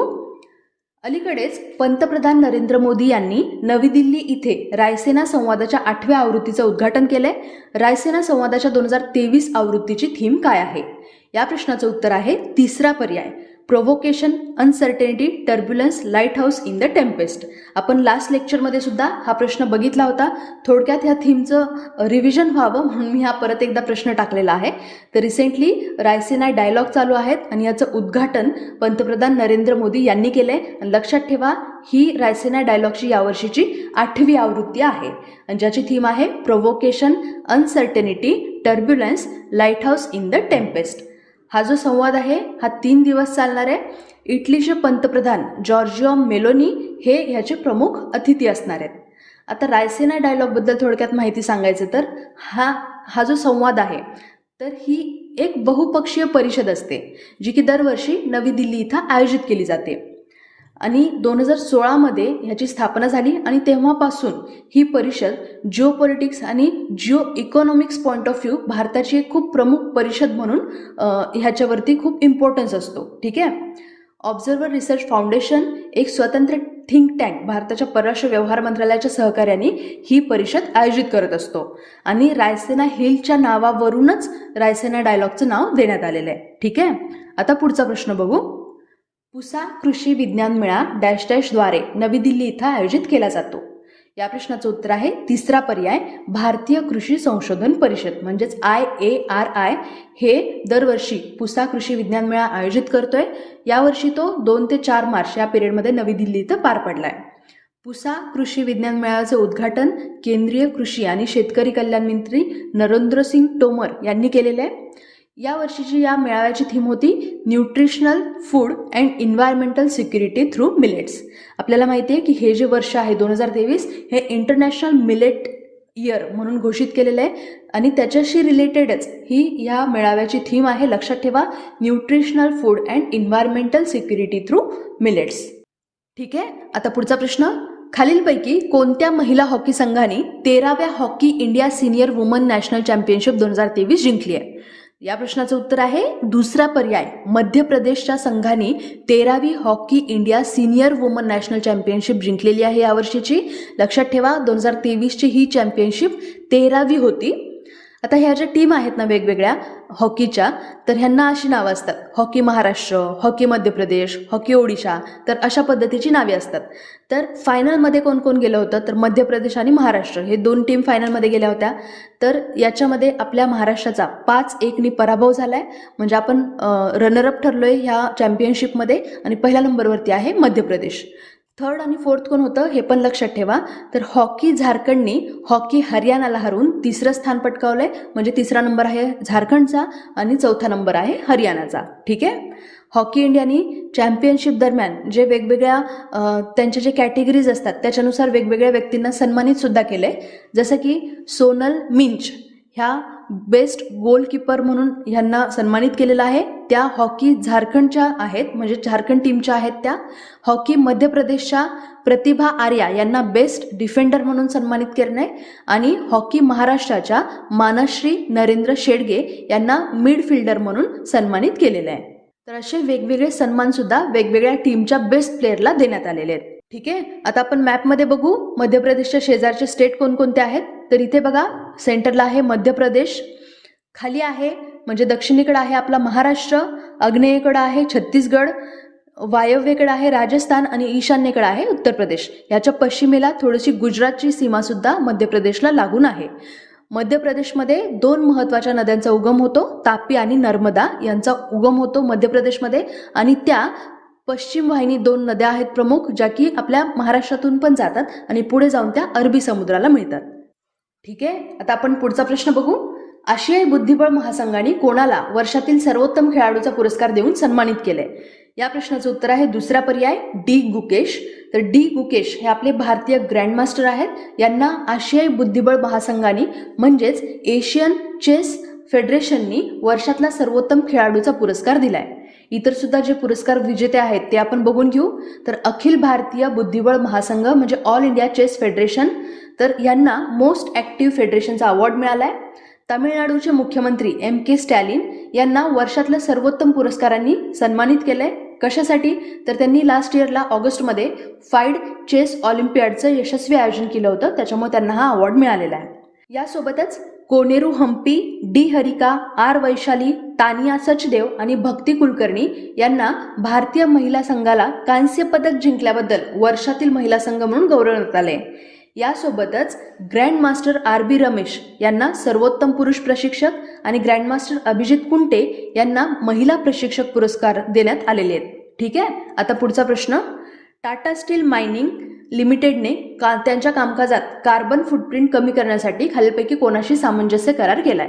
या प्रश्नाचं उत्तर आहे तिसरा पर्याय गेल इंडिया लिमिटेड सोबत हा करार केलेला आहे टाटा स्टील मायनिंगनी. तर त्यांच्या कामकाजामध्ये कार्बन फुटप्रिंट कमी करण्यासाठीचा हा सामंजस्य करार म्हणजे MOU केलेला आहे. म्हणजेच कुणाच्यामध्ये झाला आहे तर गेल इंडिया लिमिटेड आणि टाटा स्टील मायनिंग लिमिटेड यांच्यामध्ये हा करार झालेला आहे. तर ओडिशाच्या कटक या जिल्ह्यामध्ये अठगड या ठिकाणी फेरो अलॉयज प्लांटला नैसर्गिक वायूचा पुरवठा करण्यासाठीचा हा करार आहे, ज्याच्यावरती आता साईन करण्यात आलेले आहेत. आणि या करारानुसार गेल गुजरात ते अठगडपर्यंत पाईपलाईनद्वारे मान्य प्रमाणामध्ये नैसर्गिक वायूचा पुरवठा करणार आहे. ठीक आहे, आता पुढचा प्रश्न. माजी भारतीय मुत्सद्दी आणि पद्मभूषण पुरस्कार प्राप्त डॅश डॅश यांचे वयाच्या 82व्या वर्षी निधन झाले. या प्रश्नाचं उत्तर आहे पहिला पर्याय चंद्रशेखर दासगुप्ता यांचं रिसेंटली निधन झालेलं आहे. त्यांच्या जवळपास 4 दशकांच्या म्हणजे 40 वर्षांच्या कारकिर्दीमध्ये त्यांनी बऱ्याच देशांचे राजदूत म्हणून काम केलं आहे, जसं की युरोपियन युनियन, बेल्जियम, लक्झेंबर्ग आणि चीनमध्ये सुद्धा त्यांनी राजदूत म्हणून काम केलेलं आहे. ते IFSमध्ये 1962 मध्ये रुजू झाले होते. 1981 पासून ते 84 या पिरियडमध्ये सिंगापूर आणि 1984 ते 86 या पिरियडमध्ये टांझानियाचे ते उच्चायुक्त होते. ठीक आहे, एवढंच नाही तर त्यांनी 1992 मध्ये जी रिओ दी जानेरो या ठिकाणी आयोजित झालेली UNFCCCची बैठक होती त्याच्यामध्ये आणि UNCED म्हणजे United nations conference on environment and development, तर ह्याच्या पूर्व तयारी समित्यांची उपाध्यक्षपदसुद्धा श्री दासगुप्ता यांनी भूषवलं होतं. ठीक आहे, हे त्यांची स्पेशालिटी काय होती तर हवामान संबंधित जे कार्यक्रम होते त्याच्यामध्ये हे खूप सक्रिय पद्धतीनं भाग घ्यायचे आणि हवामान बदलावर सुद्धा त्यांनी खूप मोठ्या प्रमाणात लेखन केलेले आहे. 2008 मध्ये 12व्या EU भारत गोलमेजचे ते सहअध्यक्ष होते. ही परिषद पॅरिस इथं आयोजित करण्यात आली होती आणि 2008 मध्येच त्यांना आपल्या भारताचा 3रा सर्वोच्च नागरी सन्मान म्हणजे पद्मभूषण पुरस्कार देण्यात आला होता. कशासाठी तर त्यांनी भारतीय नागरी सेवेतलं जे काही त्यांचं कार्य होतं त्याच्यासाठीचा हा पुरस्कार होता. त्यांचं एक महत्त्वाचं पुस्तक आहे war and diplomacy in Kashmir 1947-48. ठीक आहे, आता पुढचा प्रश्न. अजून एक ही निधन वार्ताच आहे. मार्च 2023 मध्ये AM अहमदी यांचं निधन झालंय. ते खालीलपैकी कोणत्या क्षेत्रातले होते? या प्रश्नाचं उत्तर आहे पहिला पर्याय कायदा. तर हे आपल्या भारताचे माजी सरन्यायाधीश होते. महत्त्वाचा मुद्दा आहे, लक्षात ठेवा. A.M. अहमदी यांचं रिसेंटली निधन झालंय. ते आपल्या भारताचे माजी सरन्यायाधीश होते. तर हे 1994 पासून ते 97 पर्यंत सरन्यायाधीश होते आपले. अहमदाबादमधल्या शहर दिवाणी आणि सत्र न्यायालयाचे न्यायाधीश म्हणून त्यांनी आपल्या न्यायालयीन कारकिर्दीची सुरुवात केली होती. ठीक आहे. तर आपण रिसेंटली ज्या महत्त्वाच्या व्यक्तींचं निधन झालंय ते कोणत्या फील्डशी रिलेटेड होते हे आपण बघू. अश्विनी गुजराल हे प्रसिद्ध इक्विटी विश्लेषक होते. डॉक्टर कनक रेले या जगप्रसिद्ध नृत्यांगना आणि मोहिनीअट्टम वादक होत्या. नंदामुरी तारकारत्न या टॉलिवूड अभिनेता आणि राजकारणी होते हे. जावेद खान अमरोही हे ज्येष्ठ अभिनेते होते. आणि पद्मभूषण पुरस्कार विजेत्या पार्श्वगायिका वाणी जयराम यांचेही रिसेंटली निधन झाले. ठीक आहे. मला आशा आहे की तुम्हाला हे लेक्चर चांगल्या पद्धतीने समजलं असेल आणि तुमचे या मार्चच्या पहिल्या आठवड्यातले सगळे करंट अफेअर चांगल्या पद्धतीनं कव्हर झाले असतील. तर हे लेक्चर शेवटपर्यंत बघितल्याबद्दल तुम्हा सगळ्यांना धन्यवाद.